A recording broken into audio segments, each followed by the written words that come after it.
वजन एकदम फास्ट कमी होईल. हो, बरोबर ऐकले तुम्ही. वजन खरंच कमी होतं वॉटर फास्टिंगने.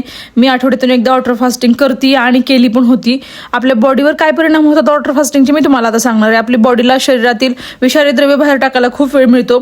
याने तुमचं वजन कमी होतं, कारण बॉडीकडे कॅलरीज बर्न करण्यासाठी नसतात, म्हणून ते फॅट बर्निंग चालू करतं. याने तुमचं फॅट लॉस जलद होतं. बट फॅट लॉस होतं म्हणून तुम्ही वॉटर फास्टिंग करायला जाऊ नका.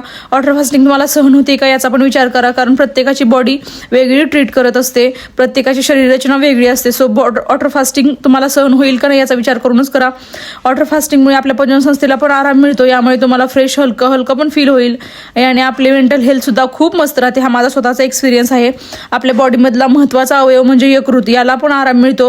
वॉटर फास्टिंग करताना तुम्ही अंडरवेट असाल किंवा प्रेग्नेंट फिडिंग मदर असाल, बीपी किंवा सिरियस हेल्थ इश्यू असेल तर हे वॉटर फास्टिंग अजिबात ट्राय करायचं नाही. आणि सर्वात महत्त्वाचं म्हणजे वॉटर फास्टिंग करताना तुमच्या वजनानुसार पाणी पिया. अति पाणी प्यायचं नाही. आणि वजनानुसार पाणी किती प्यायचं हे माहीत नसेल तर मला कमेंटमध्ये तुमचं वेट सांगा, मी तुम्हाला नक्की सांगेल. वजन कमी करायचं असेल तर join my weight loss series आणि तुम्हाला माझं 1 डे वॉटर फास्टिंग ब्लॉग पाहायला आवडेल का, किंवा डेली ब्लॉग्स माझे बघायला आवडतील का, मला कमेंटमध्ये नक्की सांगा. हेल्दी राहायचं असेल तर फॉलो करून ठेवा. चला बाय.